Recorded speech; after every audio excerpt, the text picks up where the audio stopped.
Hello, Chris. Hello, Jason. How are you? I'm good. How are you? I am great. Excellent. I am great. Okay. Awesome. So, I'm gonna try to record this in two places. That's why you see Oh, two different things for me. Because last week when we were running, I got kicked off. okay. I'm also going to make you a co-host, I think. Okay. That way, um, we don't I'm lose. able to share the slides and stuff, right? Yeah, I mean, you should be able to share the slides anyway, but now at least if I get disconnected for some reason, Let me we'll see have if I'm able. Yes, I am. okay. So I will start. This one is recording right now, and I'll start the other recording when we're ready to start. Okay. No problem. Not a Um, problem at all. okay. How's everything otherwise? In this crazy time, we just um, The best you can be, right? trying to take every day as it comes Man. and see how things go. It's been really strange. We don't, we, we're in that place where we just don't know what's coming next. And And go ahead. no, we're at the mercy of the politicians, really. It's not even the administration that can make decisions completely. Yeah. Yeah. Yeah.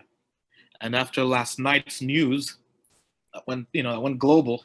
Yeah, I didn't even hear that until I had so many meetings this morning. I didn't even hear it until about an My, hour. that I hope that adds some urgency. I mean, I don't know. It can go many different ways. Yeah, It can go like many different ways. we had a debate watch party on Tuesday. So Mm. Oh my. yeah, Oh boy. good things with you. How's things going? If what? I could hardly hear you. Oh, okay. You're on a Things with low you. note. Repeat that. How are things with you? Great. Can't complain. I don't know if I told you, but I have a second son. Oh, congratulations. Spanking. Thank you very much. Spanking new. Well, not relatively. 7 months now. You know, interesting take because my 6 year old is is uh is schooling from home. Yeah. So this is the office now. This is the workspace. My wife as well. The daycare, the school. Very interesting times. It is. Wonderful though. Wonderful. I can't complain. Spending more time with the family. Able to be more engaged, but it can be challenging. Yeah. Definitely. Can you hear me better now? If what? Can you hear me better now or no? Yeah, I can hear you better. Can you hear me? Am I clear? You're great. You're coming in loud and clear. Awesome.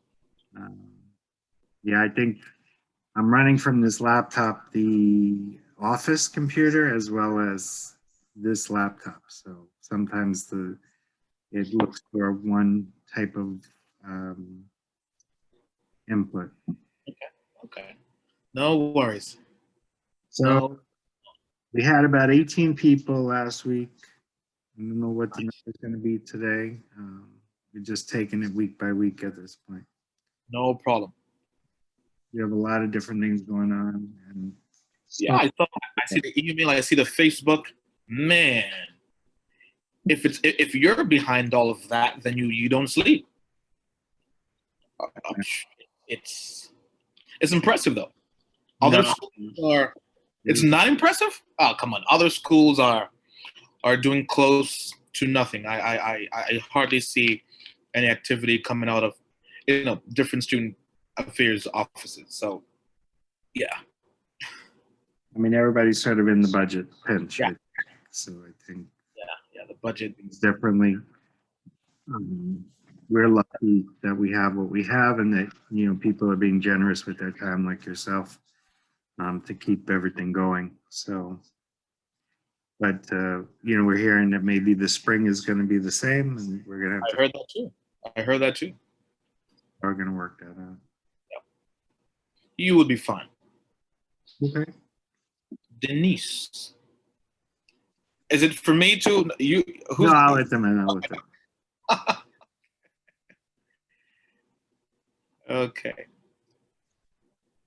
Hello, Denise.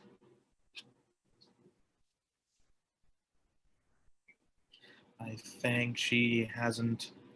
No, there's already. Did you hear me, Denise? Hello. Hi, Denise. So, and next week we're moving, so it's crazy. Wow.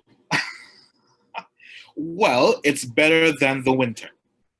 Yeah, well, just by a little bit. Get right out, just right before the winter. It's better. Give me 1 second. Let me get a bottle of water. Give me a second here. Let me.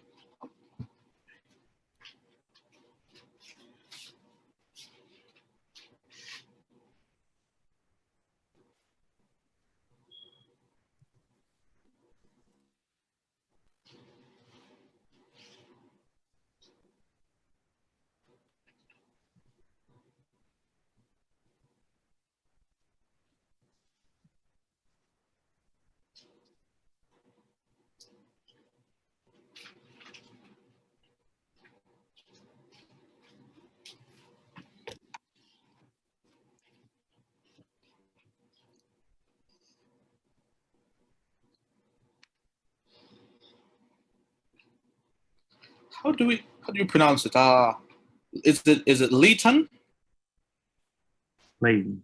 Yeah. Leighton. Hello, Leighton. Hello. Good to see you. You have some good graphic in the background Thank there. you. Looks like your twin.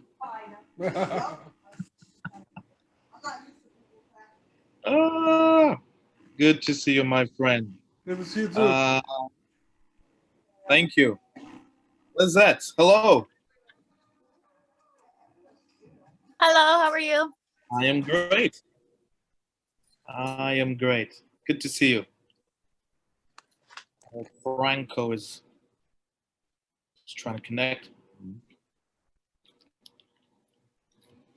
Get my water instead. Let's see. Oh my. Let me see if.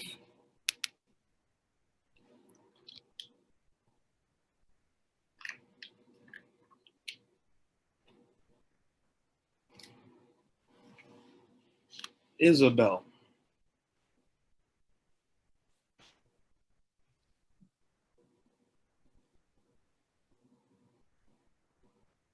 We're gonna wait a couple minutes for a few more people. Anytime you're ready.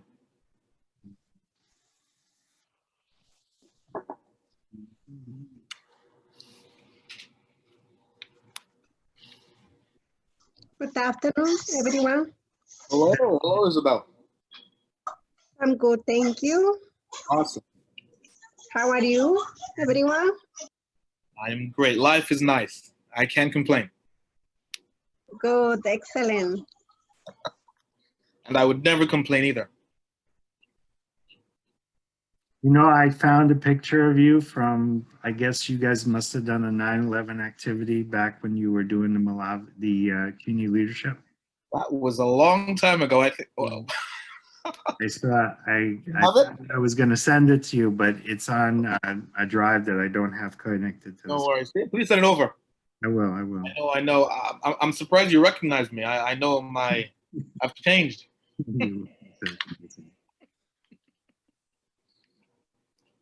That was a while. Yeah, what's it? That's like 2010 or something? Yeah. Yep. Correct. Good morning. Well, morning. Wow. Afternoon. Good afternoon, Mohammed. Good afternoon, everyone. Hey, Mohammed, how are you? Very good. Hope all is well with everyone. Yep. All is well. Thanks for asking. Mustafa.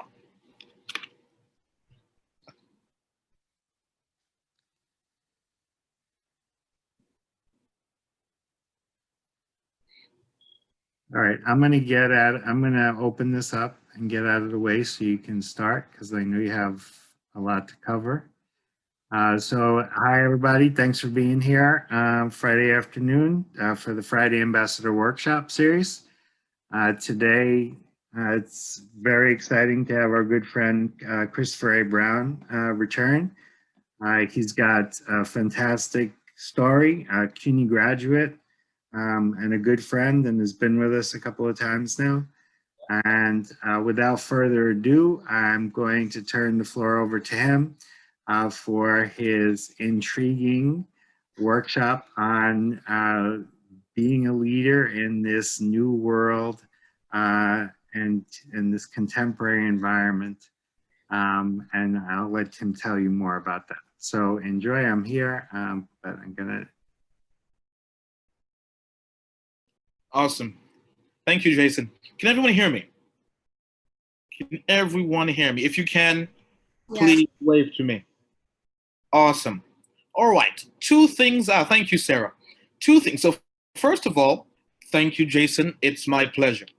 You've been there for me. Listen, Jason knew me before I start going bald. I mean, if you may, I see him having a little bald patch. I don't know, Jason, he stayed the same, refined. I don't know what he's eating or drinking.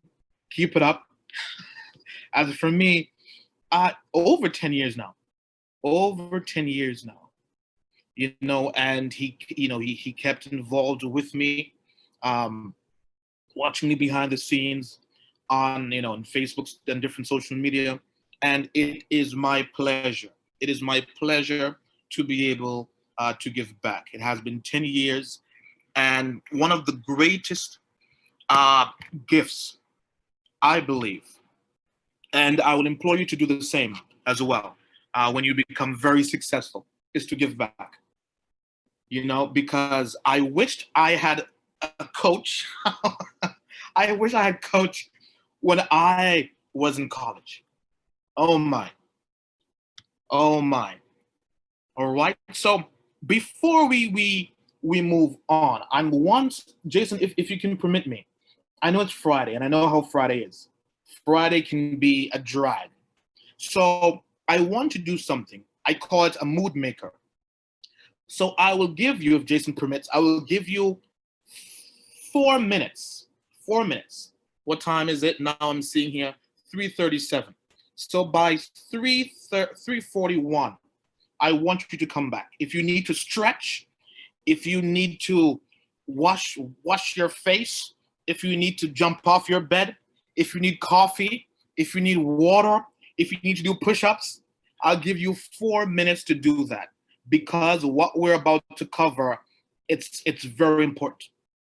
All right. And when we come back, please, I want you to do something for me. Everyone that their video is stopped, if you can, to turn it on, because we're in a virtual age right now. So what's happening is that I'm not face to face anymore. So the best we can do is see each other virtually. So if I can't see you virtually, about 40% of the engagement is gone. All right. So I want you to do that for me. All right. So I will give you 4 minutes. Well, I'll give you still 4 minutes. So 3:42. All right. Be back at 3:42. All right. And when you're back, I want you to turn on your video. All right. So see you then.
All right, we have 1 more minute.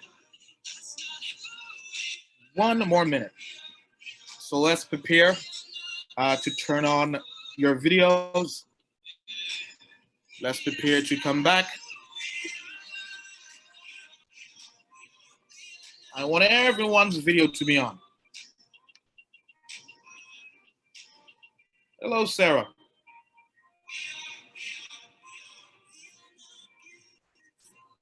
And Roki. Roki Adiba. Ah, man, I don't want to butcher it. Roki Adiabi. All right, let's be back on. What time is it? Awesome. All right. Can everyone hear me? If you can, give me a thumbs up. Oh, Zenya. Hello. Awesome. All right. Isabel, Mohammed, let's do it. So, has everyone gotten a chance to get your mood maker on? To soup yourself up? Okay. All right. So, just to give you a little bit of background about myself, can you see the screen? Can you see? Okay. So, I am a CUNY grad, a two-time CUNY grad, both for my undergrad and for my graduate degree. All right. And I am very proud of being a CUNY grad because the competition could be steep. We are the largest urban university, public urban university in the world. In the world. And with that, it has its competition. It has its competition. 500,000 students are competition. And you're here chosen as a leader is phenomenal. So no, and to Jason's credit, he always provide top quality presentations, top quality speakers and references. So when I was a student leader, I know you would call it I beasted it out. There was a lot of activities that I was a part of. I was part of north of 23 executive leadership positions as an undergraduate. I didn't put anything here regarding graduate, undergraduate. And there's more, so that's executive. I'm not talking about being a club member. And as well, outside of it, I was able to get things done. So I say this to say that I know what I'm talking about. All right? I know what I'm talking about. So I want you to really take in what I'm about to say, because now this is a whole shift in student governance, an entire shift. You need special skills to be successful here, because the world here it's in a loop. There's a lot of frustration. There's a lot of uncertainty, and after going about through CUNY, I was able to build my own organization, to build my own consulting firm. We have consulted with many schools, many heads of states in different countries, also in the Caribbean region, those that are from the Caribbean, so we're doing good work. Now, I'm not sure if this would play. Can you hear this? If you can, no, you can't. Let me. I'm Christopher Browne, the founder of the Buckle Group, Can you? Okay. the whisperer for youth and millennial service providers. You may ask, who is Christopher Browne? Well, let me tell you a little bit about myself. Now, my neighborhood where I grew up was notorious for its crime, primarily amongst the youth and millennial demographic.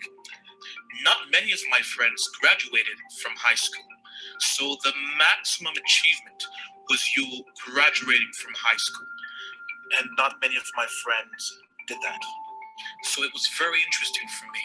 I looked around and I realized that not many people were getting anywhere. the situation was getting worse. So I said to myself, I had to do something to break the cycle. So I ventured out. My mom brought me to the US, and she said to me, hey, there's a college close to where you live. Why don't you apply? Why don't you take a stab at it? And I did. I got accepted, and the rest was history. I broke every record regarding business and finance at Brooklyn College, and the entire CUNY system for that matter. And I received a national scholarship to go to Switzerland to study professional communications, business law, and diplomacy, which was pretty cool. There I saw a lot and I experienced a lot, especially attending one of the most prestigious colleges in Switzerland. And when I came back, especially when the cost of attending the college was so expensive, I remember having to raise $21,000 in 3 weeks to go to the school. And I did it, and I went to Switzerland. And when I came back, I said to myself, I have to give back so that others can get this quality experience. So I started a fund, and that's now approaching close to $1 million, hundreds of thousands of dollars for students to get an international education.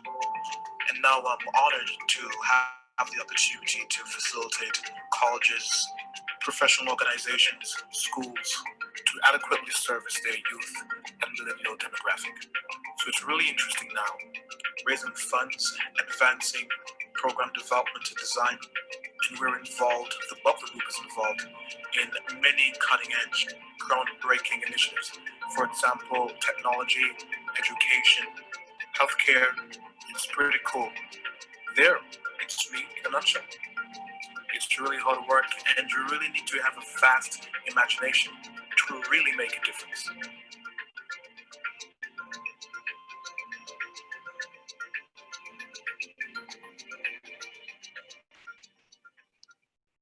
All right. So a little bit about myself. Now, so you're in the right place. All right. You are in the right place. Now, today, what we're going to be focusing on is student leadership in the virtual age. Student leadership in the virtual age. And once upon a time, let me do this. Once upon a time, there was a situation where, can you see the screen? Awesome, right? Okay. Now, once upon a time, when we talked about the Jetsons. Now, let me, who knows about the Jetsons? Who knows about the show, The Jetsons? Okay, let me do something here.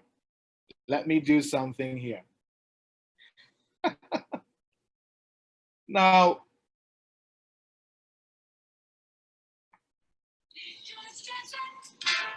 no one knows the song? Oh, man. Okay. No one? It's a time you can unmute your mic. All right. Leighton, who else? Denise, you don't know this song? Oh, so what about the rest? Ah, man, listen. Once upon a time, when I heard about the virtual age, and typically when we hear about the virtual age, we think about it. Well, me in Flying particular. cars. If what? Flying cars. Flying Back in the day. cars. Yeah, robots that will brush your teeth for you. You know, you can, be teleported from one place to the next. Those type of things. And we are moving very, very speedily into that direction. But COVID hit.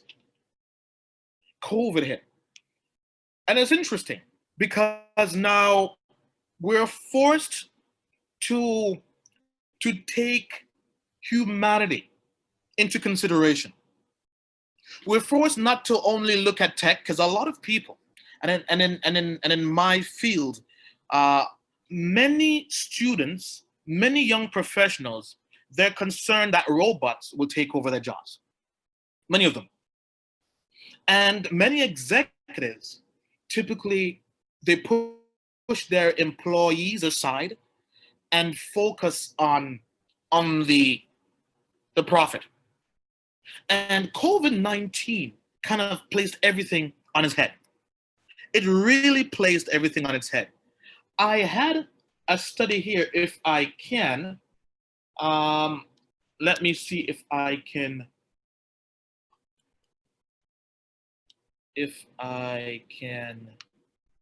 pull this up. Can we see this? Can you see the screen of the USA? If you can, give me a thumbs up.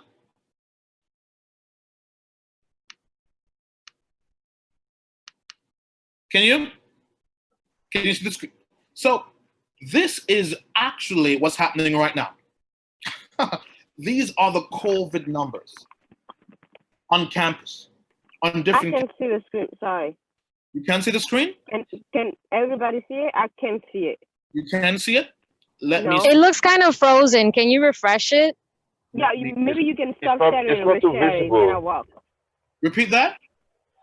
Like, It's stop not sharing visible. and Can you reshare it. refresh it? Okay, Yeah. let me do something here. Let me see if I can work my magic. Give me a second.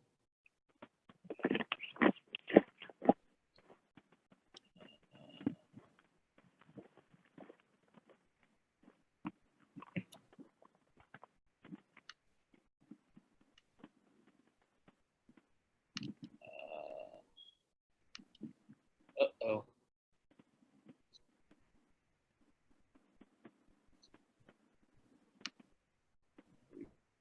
Refreshed it. Let me do something.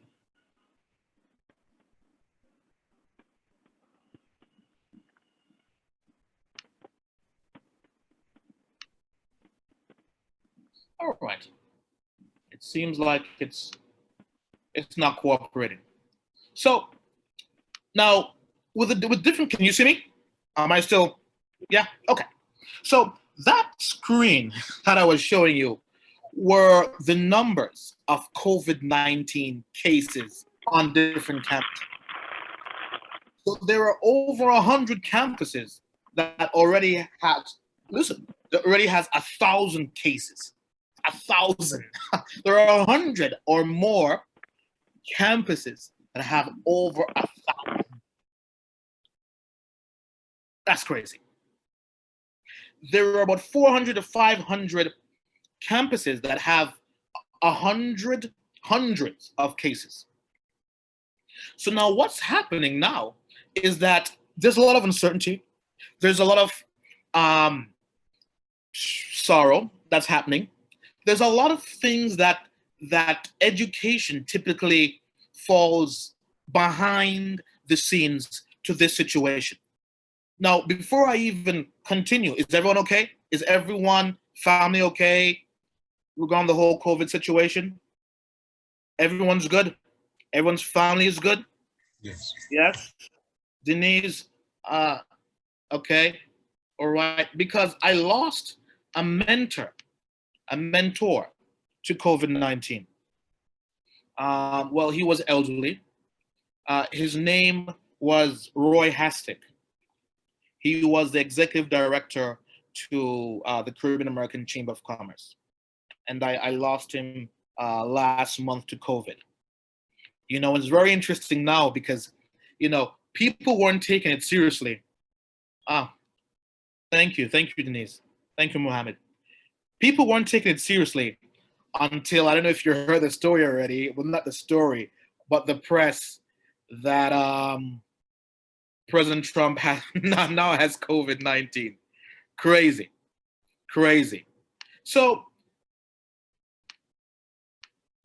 with that, I want to make sure that we are able to understand how to build, how to inspire, and how to get things done during this time. I appreciate it, Isabel. How to do it. It's an art. And right now, if you can get a pen and paper handy, because I'm going to change gears and go right into it. How do I motivate, inspire, build a team during this time? All right. Now, quick question. Anyone here already is a student leader? Anyone here that's already a student leader, a leader? You can give me a thumbs up. Let me see. All right, Denise. And if you can, leaders, please turn on your video. All right, if you can. Mustafa. All right. Hello, Andre. So here's what, Denise, tell me, how challenging right now it is to get things done, working with a team. You can turn on your mic and share with us. Right now is very challenging because it's, like we're missing the human interaction with each other. So it's hard for you to actually like know exactly how the person is feeling, especially, like because the human interaction is actually out of it. A lot of people actually are dealing with a lot of like depression. Mental health is actually a big thing right now. So I could speak for myself. Like I'm a type of person that I'm very active. I like to interact with people, but I cannot be in a cage. You cannot put me in a certain spot. And right now, when it comes to, like COVID-19 and being quarantined and being locked indoors, this is kind of like it's kind of like it's a different vibe. So it's a learning experience. And even though everybody's saying, oh, like we're gonna come back to normality, is never gonna come back. I mean, we gotta face that. We gotta face that this is gonna be the new normal. And even though like we actually get to be outside and be with other people, interaction with other people are not gonna be the same. And working with other people, like when it comes to being, in leadership position, you need to understand that. You need to understand, that not everybody works the same way as you. So you have to like step back a little bit, and in order for you to direct other people. And sometimes like like when it comes to leadership, it's not about you telling people what to do, but it's most about you taking the initiative and doing these things, and then the people will follow you. Yeah. So Perfect, Denise. Perfect. And I know Isabel said as well. There's a lot of people that's depressed as well in this time. I mean, look, even from me, my my house has become my daycare, my workstation. My wife is here working at home as well. I have a newborn. I have also a 6-year-old. So, man, it can really get to you. Now, there are some issues here, and I'm going to share my screen here, that are at the forefront. We took a poll and we asked, what are the issues? Because with this COVID situation, it's like issues overload. A lot of things are hitting us all at the same time. And here are the issues. COVID-19, especially now, it's gonna be very interesting now, seeing that our president now and First Lady has tested for COVID-19. Let's see how that will change the spectrum. Social justice. We heard Breonna Taylor. Man, I wouldn't even go there. There's a lot of social justice, racism. We're talking about income inequality. We're seeing a lot of that taking shape in the open right now. Mental health, as Isabel said, climate change, finances, unemployment. There's also food injustice. There's for food security, as it's called. Many different issues are now at the forefront. Issues overload. And what's interesting about this, these issues carry deep emotion. they carry deep emotion. I mean, we have seen countless rallies for different injustices that have been done in New York and other states. Am I correct? Am I correct, Sarah? We have seen a lot of protest happening. A lot of people are angry, you know, and I want you to step back a little bit and understand, hey, emotions are contagious. Emotions also, and these issues carry emotional currency. So if emotions are contagious, if the way you feel or the way your community feels can trickle over to other communities, we can use that to build a team, inspire a team, and get things done. Now, there are people that's doing that the wrong way. I mean, they're looting, not the majority, but you know, they whilst others are having peaceful protest, there are others that's channeling their emotion to be to do damage, to do damage. I want to highlight that emotions are contagious. In building a team right now, I want us, Denise, and others, to have it carry have your issues carry emotional currency. Meaning, for example, what I did in the past regarding students, international studies, study abroad. Now, I was able to raise monies to study abroad, $21,000 in less than 3 weeks. Now, I know that most students can't do that. Now, I saw I saw a whole new world. I know the whole new world. I saw a whole new world in Switzerland. And when I came back, I said, no, no, no, no, no. This changed my life. And that emotion, that passion to have other people experience other cultures. It led me to start a team. It led me to build an initiative. It led me to start a referendum. I needed 10% of the entire student population to be on board because of the emotion. I channeled the emotion for a good cause. There are many things here. There are many issues. Again, there's issue overload that we can pick an issue, build, and rally our team around it to get things done. Social justice. I've seen Hostos Leadership Academy posting a lot of events regarding racial inequality and how to help regarding homelessness and food security. Now, one of you can take that initiative and really, and if it's personal to you, you can really drive a team to have extraordinary results. So don't get caught up in having your emotion get the best of us. It's easy to say, especially when we're in it. But there are many people, many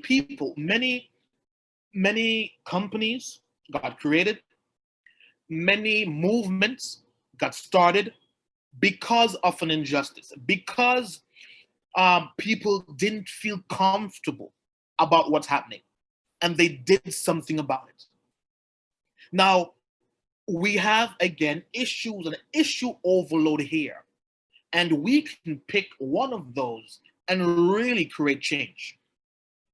Now, in building your team, understand in this COVID-19 situation, we need to have a culture. We need to be able to, people outside, to identify us and say, these group of people are such and such. Even internally, you're able to say, okay, I know that this group of people stand for such and such. A leadership culture, the self-reinforcing web of belief, practices, patterns, and behavior. It's very important when building a group, when assembling a group of like-minded individuals for, to meet a particular goal, to build a culture. Hey, this is what we stand for. Hey, this is what we believe in. Hey, this is what we do when things are not the way we want it to be. This is how we react to certain things. And this is very important, especially in this time, because everyone now is looking for a sense of normalcy, looking for consistency. I mean, if you have kids now, oh my gosh, and they are school age, is school really going to be reopening? Hybrid, in person, online? It's like there's a lot of uncertainty right now, and to be able to create, at least with your group, with your team, a sense of certainty, a safe haven. Hey, okay, I feel that we can really do some good work with these people. I feel that I belong here. That's ultra important.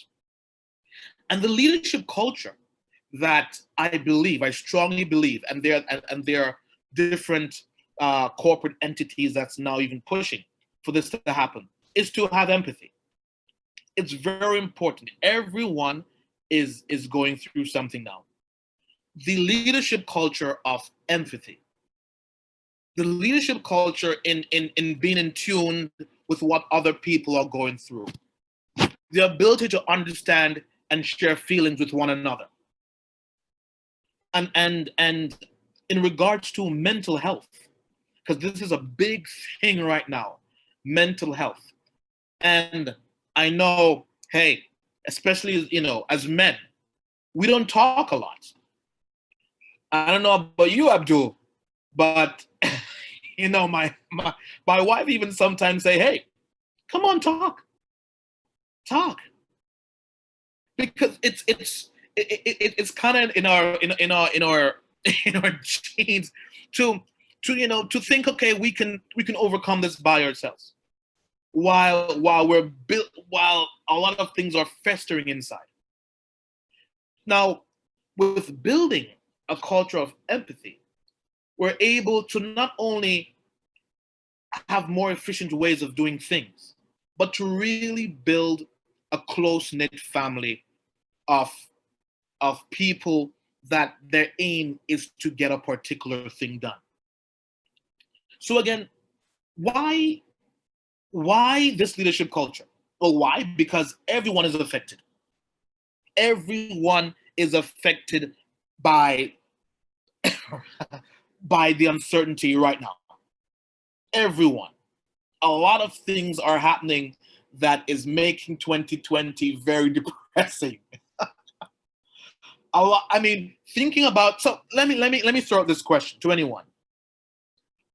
It's kind of rhetorical, but it's interesting to hear. Who thought the year 2020 would be like this? Who?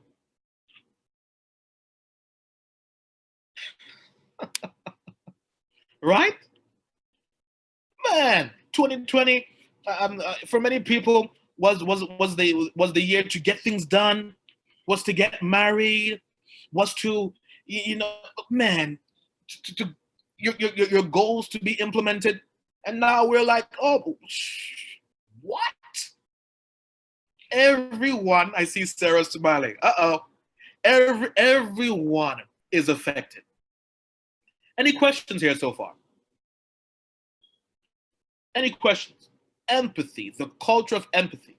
People from the outside, from the inside should be looking at you and say, okay, yeah, these are a group of people that they really band together, both on a mental state to get things done and an emotional state to be able to strengthen each other. Any questions here?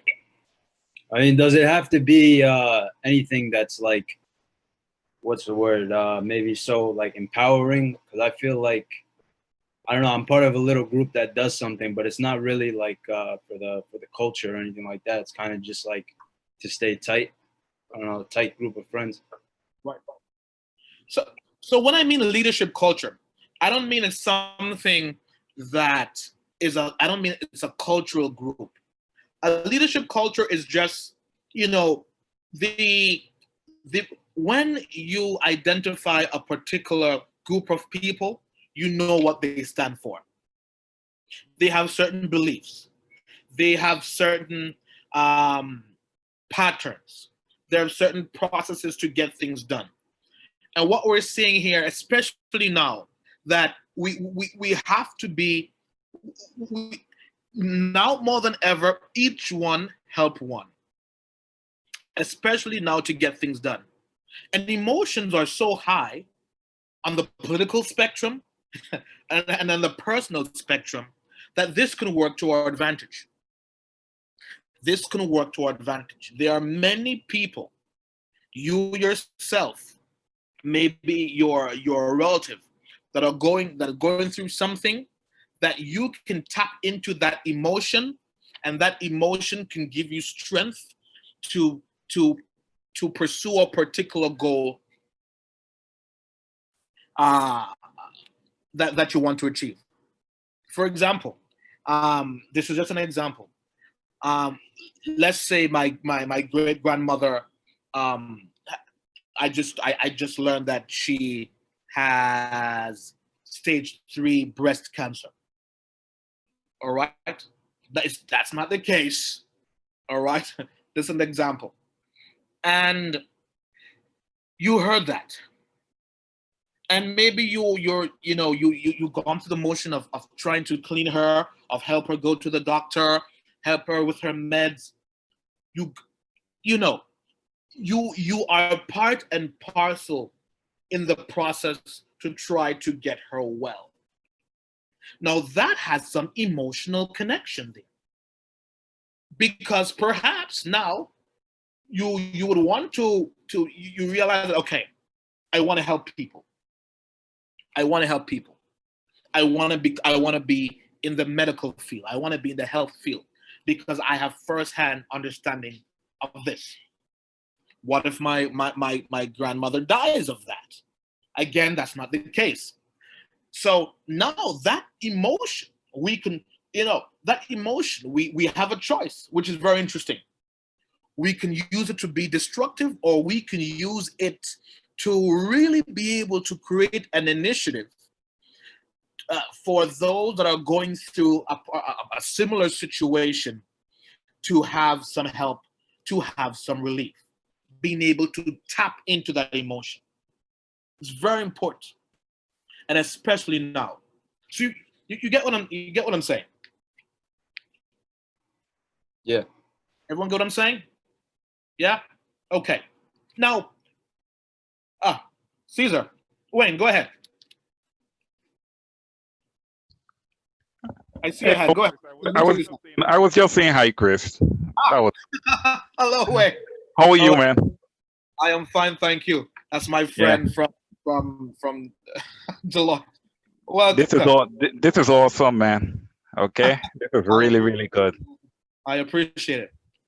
Now, when we talk about empathy, we're not talking about, okay, something happened to me, so I'm not gonna get something done. We can wait 2 weeks to get this particular goal done.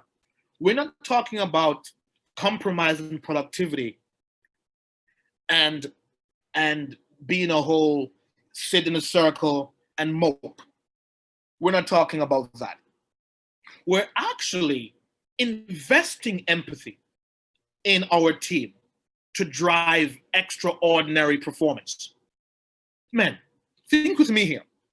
If you have a boss that you can go to and say, you know what, Wayne, right now my wife is pregnant and I am really stressed out. can I leave early today to take care of a particular situation? And your boss listens, Wayne listens, and Wayne says, no problem. Okay, I understand. Is everything okay? Is she okay? When is she due? How are you feeling? Do you need some support? Now, think with me here. That's one boss. Now, if you have another boss, let's draw a comparison here, that you say, you know what, Justin, my wife is pregnant. I just heard the news, and can you let me go, let me leave early. And that boss says, no. What? You have work to get done. Come on. You're here from 9 to 5. I'm paying you to be here from 9 to 5. No, you cannot. Send a text. Now, those two comparisons between Wayne and Justin, which boss would you go out more on a limb for? Which boss would you stay extra hours to get things done for? Which boss you may even a day that you're not even working? Who would you work for? Wayne or Justin? You can unmute your mic and answer. Wayne or Justin? Come on. Always Wayne or- Wayne. You have to work for Wayne. You have to. Why? Isabel, I see you. I see. Why would you feel more inclined for a boss like Wayne? Hello, because he understood, right, the situation. Ah. You don't just care about your performance as an employee, but he also cares about, he showed care about your well-being also. Perfect. Perfect. That's why Jason is such an awesome leader at Hostos. No, don't roll your eyes, Justin. I mean, Jason. No, you're right. That's why, because he cares, right? Sarah, am I right? Right. Yes. Right. It's investing empathy in your team. It can really drive extraordinary growth. Again, especially in this time. So now, in doing that, in understanding that we have to build a presence, a culture of empathy, especially in these times. Now, I have constructed rules to live by, how to actually be able to implement what we need to get done, what processes to use, the follow-ups, transparency, and utilizing technology.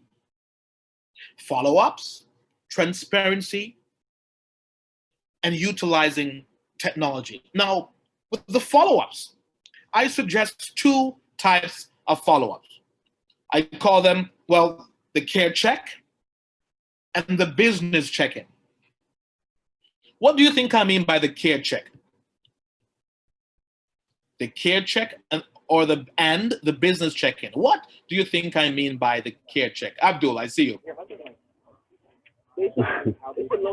No, the care check, I think it's like being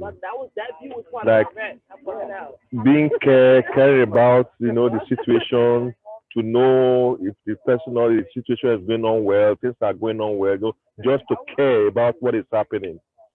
Perfect. Perfect. To check in with your team, not relating to any form of duties or roles in the organization to get done. It's, hey, how are you doing? How is everything? I heard that the COVID-19 rates raised in your area. I mean, how is everything with you? Your family?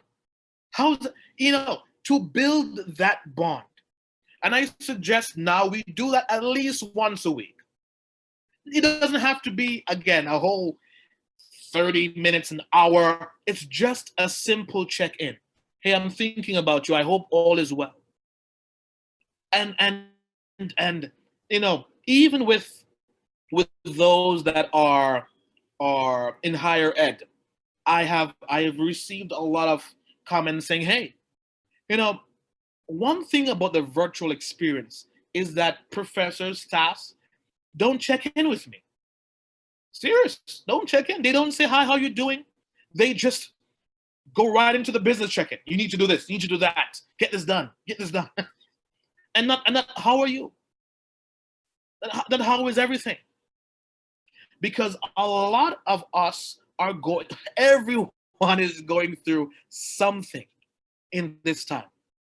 So make sure that you add in your toolkit a care check. It's very important. A care check. When I was a student, something simple as one of my close friend, when there was the academic club associations, it's no more at Brooklyn College, where there's an organization that is over all the academic clubs. It's now rolled into CLAS, student government. Now, a simple thing he told me: anytime you write a letter or you want to request something from a colleague or maybe even a subordinate, I don't like to use that term, but you know, someone that is a lower rank of authority than you, you always use the word please. You know, can you please send this email to XYZ? Can you please get this? And that creates a world of difference. It does. As simple as that, about 13 years ago, I took it with me to this day. I want you to do the same thing with the care check. The care check. Many professionals, many health advisors said, okay, the whole COVID situation will be here. They say, well, that's what they say, 6 to 9, at least 6. The median is 6 semesters.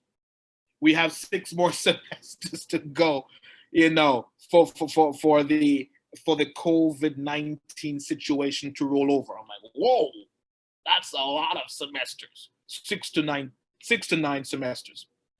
Now, whether that's the case or not, we know that we're going to be moving. One thing is for sure, we're going to be moving into the virtual realm more and more. It's a given. And this is a time to really take a step back and check in with your human side. Check in with empathy. Check in with empathy. And I was a type of person that only look at an employee as a number. Cost managerial accounting. For 9 hours, this person is worth to me $30K. Now, in the world, in the virtual world, it would have become even more mechanical. Now, with the COVID-19 situation, the whole pandemic situation, put a humanistic side to this. So I want you as leaders to make sure that you take the care check with you. You remember it. You remember it forevermore. It's very important. It builds, it grows, it enhances productivity. It enhances, you know, the person to go the extra mile. It's very important, as well as business check-ins. Now, you don't have to check in every month. I mean, not every month, every week for the business. I mean, you know, my wife gets huddles and she hates it. Every week, with really nothing to say. It's just because you're having a meeting every week. Now, one thing that can happen, you can post or send an email, Slack, whatever technology you're using. Hey, this is the agenda for the week, or this is what we have to get done for the week. These are the action items. We don't really have to meet. If anything, you can text, you can call. Then if you don't see a particular action item getting done, you can call in. All right. You can also, depends on the dynamic of your team, you can have business meetings to suit. You can have people virtually on Zoom checking in, really giving a synopsis, a summary of where you're at in each product or in each process of project management. Any question here? The follow-up. Care check and business check-in. Okay. Are we good? If you're good, give me a thumbs up. Awesome. Now, what's very important here is transparency. Transparency. We don't have much of that in our government now, which is sad, touch and Simon, go. Go ahead. I heard a voice. Go ahead. Someone had a question or a comment. No? Okay. Transparency. It's important for your team. It's important for your team to know where they are in the grand scheme of things. Whether pro or whether con, whether good or whether bad, it's important. To leave someone in the dark is the worst thing you can do.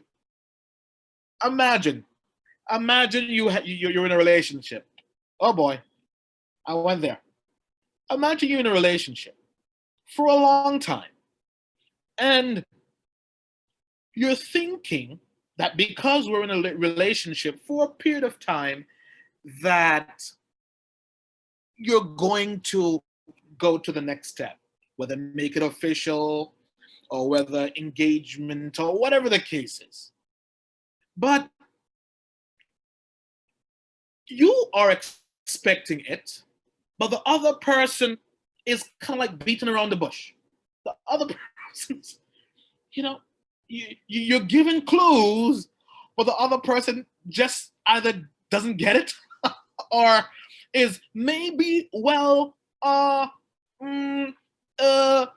it is ultra frustrating. And with a team, it's the same thing. I know there's a lot of layoffs. I'm talking now globally. There's a lot of layoffs happening.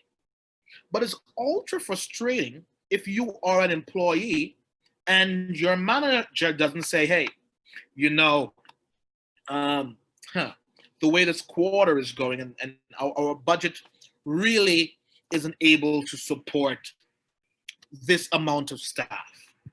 And unfortunately, in about, we would need to cut some staff and your role may be cut as well.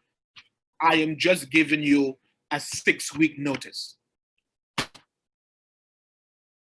That's better than, everything is okay. And you are going there and say, boss, supervisor, are we good? Yeah, we're good. Yeah, I don't know. Maybe the world that we're living in, it's good to have some normalcy. It's good to have at least some measure of predictability. And with transparency, believe me, your team can handle it. We can handle it. And it's better that we are transparent than not transparent because we don't want to hurt someone's feelings or that's how we feel. Especially in this time. Transparency. Any questions here? Very important. Are we good? Very important. All right. Now, utilizing technology. It's happening. It's happening. Man, I don't know if anyone here watches the stock market, but tech stocks, well, in the past 3 weeks, they got a hit. But in general, from March to again the end of the third quarter, they were rallying. They were rallying. People are now forced to use technology. People are now looking for ways to be efficient. Now, with you having a team, it's very important to use the technology now to your advantage. Here's what I mean. Now, regarding social justice, maybe all these injustices that we're now seeing is brought to the forefront, well, because of body cams or because of your phone, people are taking pictures, or because everyone is now quarantined in a space and is forced to watch TV. But you realize that we can get the word out with technology. And in building a team, in inspiring them to get things done, we can build a global following by utilizing technology. Now, our aim, our goal, don't have to stop at Hostos. Maybe people around the world may also want to, support a cause regarding homelessness, or support the cause regarding food security, things of that nature. So you using technology to your benefit can really propel, can really elevate your message. And there's a lot of people that have gained stardom throughout this time because now the world is watching. Now the world is watching. So there's an opportunity here that we can utilize. We can now even much, much more, and let me backtrack here.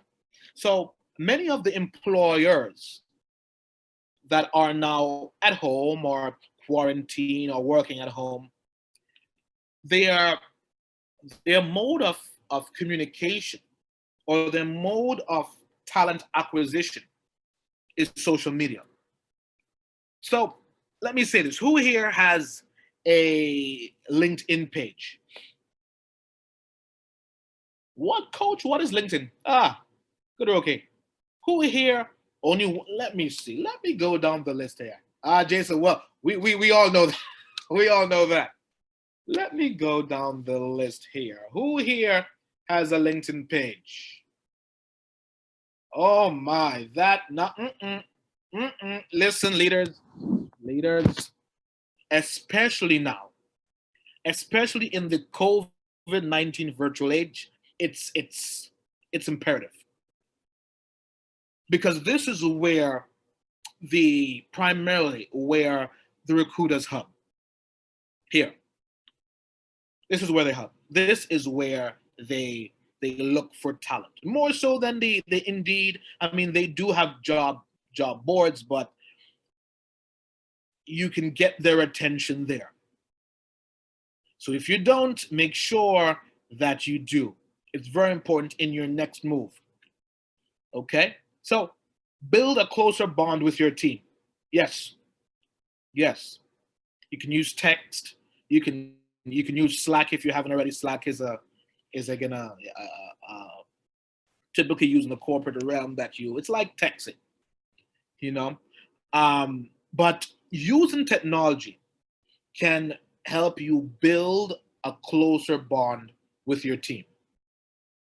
So when all this uncertainty, when all this overload of issues, especially now in particular COVID-19, because it's affecting both health and the economy, after it has run its course, we will be more prepared for the Jetson era.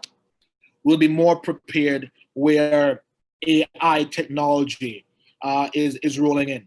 We'll be more prepared when now the robotics is rolling in. We'll be more prepared when there are more cool gadgets to help us get things done. But now the opportunity here is the human side to get that right. To get that right.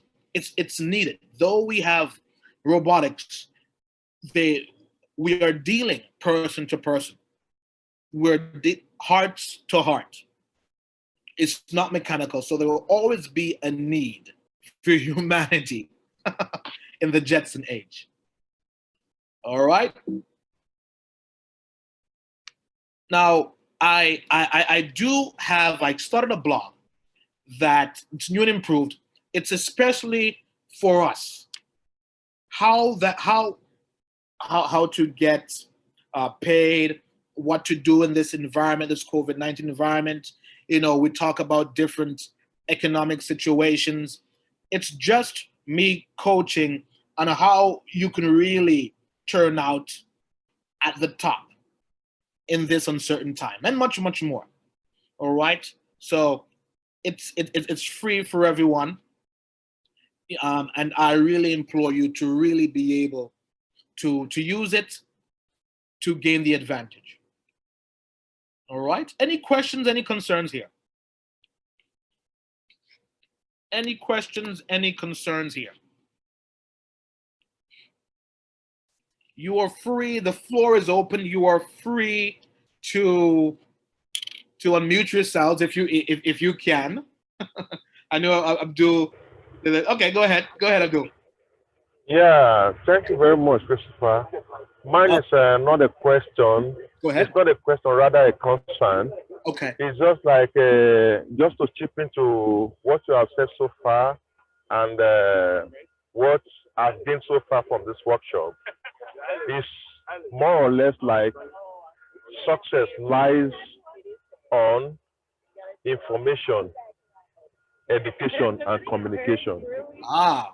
My God. Those are the vital things I picked from this workshop: information, education, and communication. My God. I love the way you're able to consolidate it. Listen, it's in this. People here are looking for, people in general, I mean, are looking for some normalcy. I mean, you can see that in the political realm. I don't want to get there. People want to at least be able to have some measure of consistency about their future. And as a leader, though the world may be topsy-turvy around you, if you can and if you're able to provide some consistency with your team, you're ready for prime time. So well done, Abdul. Well done. Thank you very much. Thank you. Who else?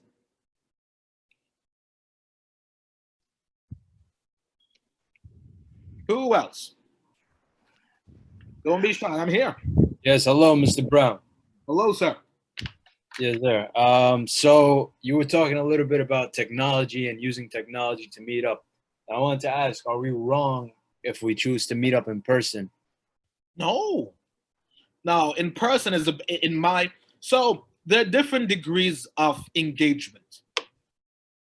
And I believe that in person, it's the highest degree of engagement. However, in this time,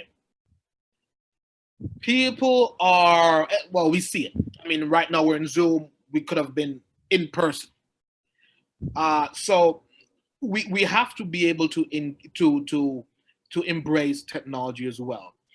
The best form of engagement is in person, definitely, most assuredly.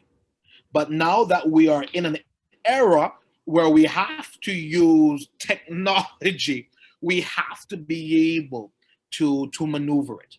We have to be able to use what have been spoken about, man, to really build, enhance, and really to get things done with your team. Definitely, you're correct.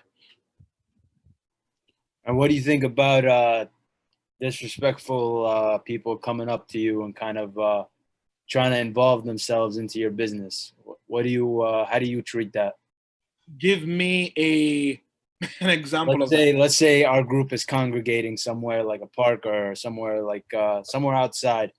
Someone comes up who we're not near and starts giving their opinion, like you shouldn't be out here. Matter of fact, you guys all leave, or this, that, and the third, and they're being very disrespectful about it. How would you engage with this person? So you're saying that you're outside with a team, and someone comes up and say you don't supposed to be here, leave. Yes, but disrespectfully. Disrespectfully. Yeah, I feel like that's a very important point. Well, for me, I mean, it's my belief to, as much as possible, to live peaceably with everybody. So I would move my team somewhere else. I'll move my team somewhere else. I would say thank you very much. So it's funny. I use my strategy. The strategy I use, I absorb conflict. So you need to have a strong skin to do that. So I absorb conflict. And then I give grace. I'm sorry, I didn't hear you. Okay, so I'm saying the technique I use is so if someone is coming up to me disrespectfully, typically what I do, I absorb it. I hear it, I internalize it, I think about it. It only takes a few seconds, and then I react. Now, my reaction would be the one with the least risk. Leave. Hey guys, all right, let's move to somewhere else. Yeah. Wouldn't that be considered backing down, man? I mean, they're being disrespectful, telling you get out of here. It's a public spot. Okay. I mean, I wouldn't be disrespectful about it, but I wouldn't back off just because they feel entitled or just because they're coming up to me feeling like there's some kind of big shot telling us to move or telling us to leave. I feel like backing down or leaving would be encouraging that person to act ignorantly like that again. So, I mean, I'm not sure, man. I don't know. I get it. I get backing down and walking away. But honestly, man, when they're disrespectful like that, there's a way to go about things. You know, you're not supposed to. So you can tell them that, hey, there is a way to go about things. But the road of least resistance for me, in my opinion, that's what I would do. If I'm in a group of 20 people, well, that's a lot, especially now. I hope that we all wear masks or we all social distancing, and then I would say okay. I would say, especially when it's eroding the culture, it's eroding the vibe of our proceeding. I would I'm very big of preserving culture.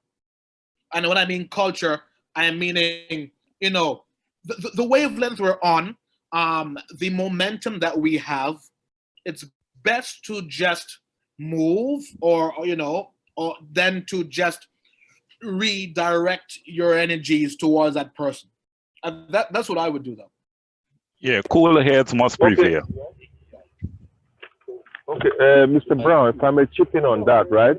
I think that approach of yours, from my perspective, the way I see it is like giving peace a chance approach, right? Like you want normalcy, you want peace around the environment. The society should be peaceful. So you are here with your people, trying to do something with your team, trying to do something. Then someone else come and say, hey, no, you don't have to be here. You have to live here. It's not that you and your team cannot fight the person. It's not that you cannot pull your way to make sure you discipline the person. But because you want peace to reign, you want the environment to be peaceful, you decide to say, okay, it's all right, team, let's move to somewhere else and leave this place. So I look at that as giving peace a chance approach. Yeah. So again, that's what I would do. Believe me, I've been in some situations where Ah, I know. Trust me. I haven't. Anyway, I know that that the most difficult thing to do is to be able to absorb it and not to use like force. Now we're talking verbally now because that person get out, move, being very disrespectful. It'll be very easy to do the same thing. You know? What about to just completely ignore them, to make sure that nobody in the group disrespects them, but as like one of the leaders of that group, you're showing that you don't get rewarded for acting this way. When you act this way, your way doesn't go. It doesn't trample on other people's rights, or it doesn't trample on other people's way of life or what they're doing. You Right. shouldn't have the say of what other people do with their own free time when they're in a public spot. You know, you shouldn't have that say. So as a leader, we completely ignore it. Or as one of the leaders, we completely ignore it. And by that, we don't disrespect, we don't respect, and we don't acknowledge at all. So I mean, that's personally how we handled it. Okay. And we just completely ignored, and you know, that person almost lost their head. So I mean, I don't know if that was the right way to handle it. That's why I was trying to get a little bit of insight, a little bit of advice. So I'm not sure, man. So the interesting about that approach is that when you ignore someone, it's like it's they are now you have brewed them up. They are feeling so. Think with me here. If someone is ignoring you, if you are saying a call for help, you will call louder and louder and louder. It's the same thing, regarding, in this case, a verbal interaction. You ignore them once, the head gets hotter, gets hotter, it gets hotter. And both of you, it's funny. It also it also disturbs the momentum. As a leader, your aim on a higher level. Now we're not talking, so this is a whole different, but touch and go. There's a whole different degree of leadership there that's being displayed, because you're now trying to preserve the momentum, the culture, the ambiance, because it is very important in getting things done. So you ignore them. Think with me here. You ignore them. You're trying to still proceed with your meeting or proceed with your agenda, and that person still, and I call it nya, nya, nya. It will not only get you frustrated, it won't only get them frustrated, but your team will be frustrated. And the entire dynamic will be imbalanced. That's the situation. Optimal level of productivity can get done that way, in my opinion. So to preserve, I understand you, but to preserve the higher aim of what you and your team is trying to accomplish, you leave the scene. It's like a person that knows martial arts, a black belt, and then someone wants to bully the person. You know that you can really hurt the person. Mm-hmm. You just say, dude, no problem, and leave. That's the way of least resistance. That's well said, man. That makes a lot of sense, man. Wow. Like looking back on it now, that would have that might have been the best move to actually move for the productivity of the group. Yeah, and that person looks silly too. You see, the better you handle a situation, the more you have that person look back at themselves. No problem, sir. You don't have to be that impolite. No problem. With acting with diplomacy, you have that person look at himself like, wow, okay, I was the one. Sorry, I didn't mean it like. Then you will hear excuses. I didn't mean it like that. But now that person is dealing with that person's own insecurities. And then you're able to preserve the group. Then now your I won't use followers, but then your team now is looking at you like, wow, okay, wow, that was smart, that was wise. Whoa, okay. It's a good role model. Thank you, man. Yeah, no problem. Beautiful insight. No problem. Who else? Who else? I am here.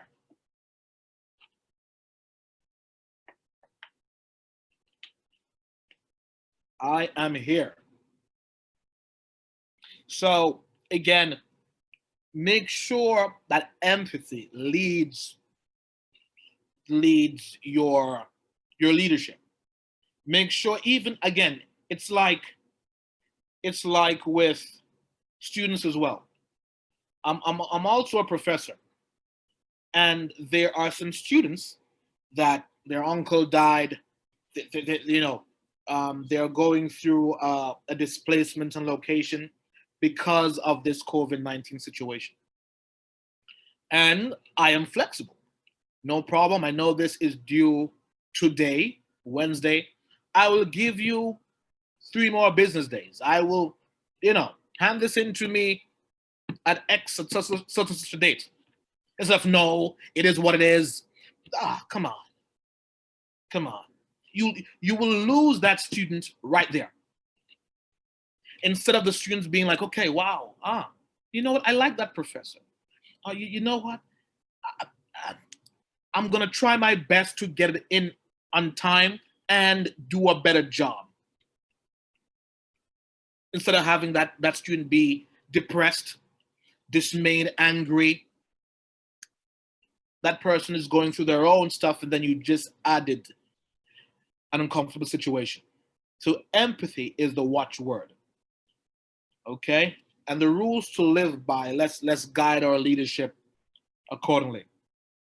All right. Any other questions? Any other concerns? I love it. I love being with you guys. So I am here. If you have any questions for me, shoot. Let's do it.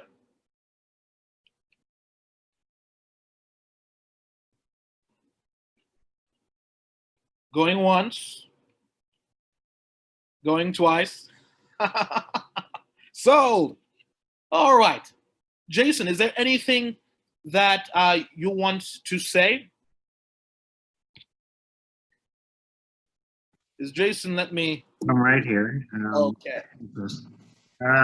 So just to check in with everybody on, these are challenging times. Do you feel like your actions are having an effect in a positive way, or do you feel sort of stifled by pandemic, racial injustice? I mean, a million different things going on all at the same time.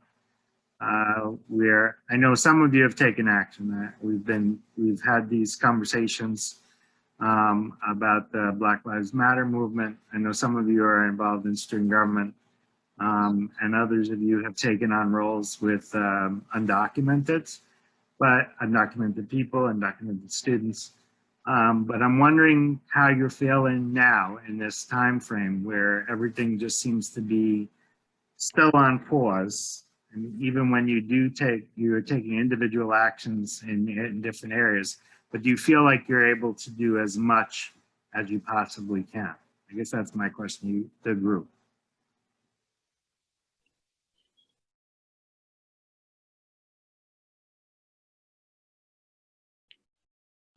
It's your time, leaders. I personally think that I don't. For the simple fact that not everybody has the same time nowadays, and some people are actually still on them with the mentality, oh, you're at home, so you have all the time in the day, but they cannot see, your side of the story, and also, like when it comes to actually like you reaching out, like it's like you said before, it's kind of difficult because not everybody has the same they don't have the same mentality. They're not actually like open to communicate with others. So I feel like that's like it actually is like a situation where there's a push and pull. Jason, can I comment on that a little bit? So Denise, now, yeah, there's some people that's very hard to connect to. Now, it takes time. It takes time. I was one of those people. It takes time. And Like, I'm sorry to interrupt you, but like, for instance, I'm gonna give you an example. Um, Before, like when you actually used to have the human interaction, it's easy for you to like read the person. It's easy for you to actually like see, like where the person is coming from. Nowadays, that's not how it is. You had to basically read emotions through text. And like I had a conversation with someone, and the person actually felt kind of bothered, and because I actually sent them a message and I was like, hey, how like I'm just sending you a message to see how you're doing. And the person replied back to me and they were like, oh, I'm doing fine, how you doing? I say, oh, I'm going great. And then after that it was like, what's up? And I was like, come again? And it was like, what do you need from me? And I'm like, I'm just touching, like I'm just touching bases with you to see how you're doing. I don't need anything from you. And that's a situation that's coming, like it's happening right now, where a lot of people actually like, that was a type of interaction that they used to have, in which like people were actually reaching out to others because they needed something from them. That now when they're actually getting, like when somebody's actually getting in touch with you genuinely because they want to know how you're doing, it feels like, oh, you put in work on me. And sometimes they don't even want to pick up the phone, and sometimes I don't even want to reply to your text. So it's kind of difficult when it comes to that. now, the interesting thing about that is because typically, and maybe it's with that person, anytime someone calls them, is to get something from them. So the knee-jerk reaction when you do it is that they have that same mentality. Oh, what do you want from me? Now, I would say the cure to that is let them know, hey, you know what? I know, these are very challenging times. Just checking in with you, and if it's okay with you, I would like to let's keep in touch. Maybe every week or every other week, just to see how everything's going with you. Nothing, just as a friend, just or just to make sure that everyone on the team is okay.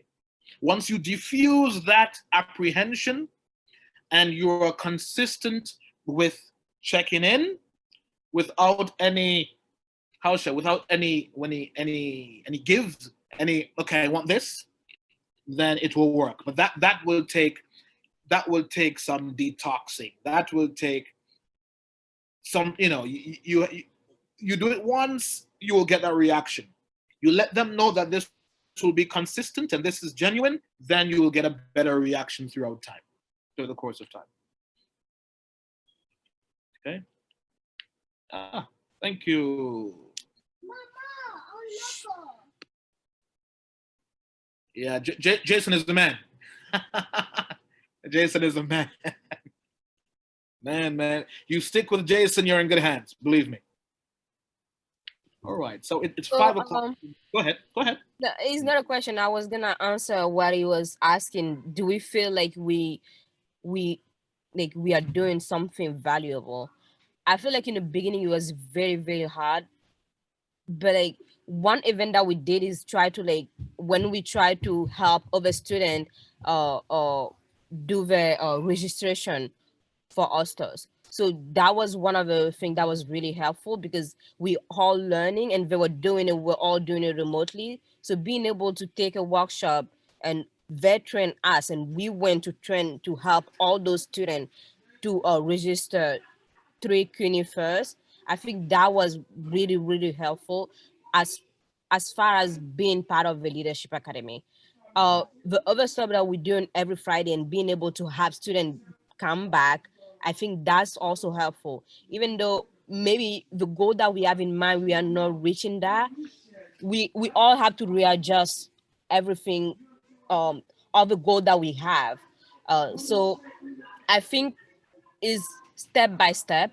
We are not there yet, but I feel like we did one thing that if we haven't done that, I would have felt like we are doing nothing because, well, but because we were able to help those students register, I feel like we are doing something good for now.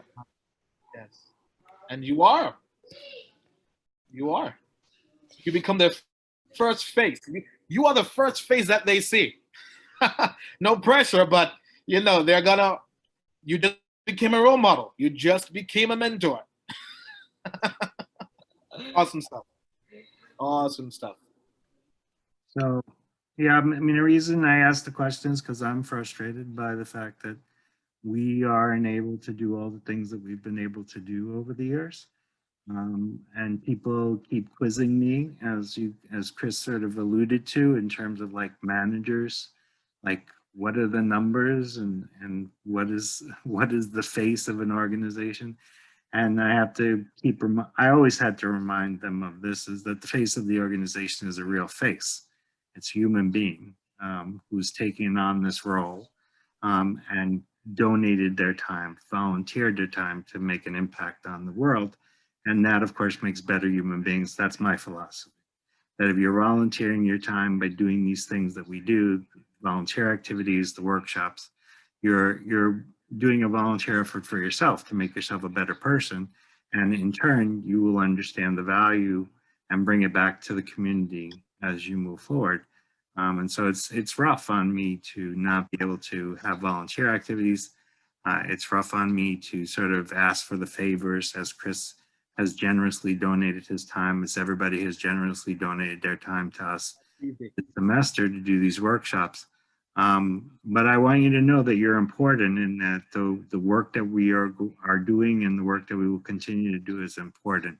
So whether you're SGA, SLA, involved in any number of the different organizations fighting for the different groups that you're fighting for, know that it's valuable, it's important to me. And I don't forget it, and I keep track of it, and I'm glad to be associated and affiliated with you.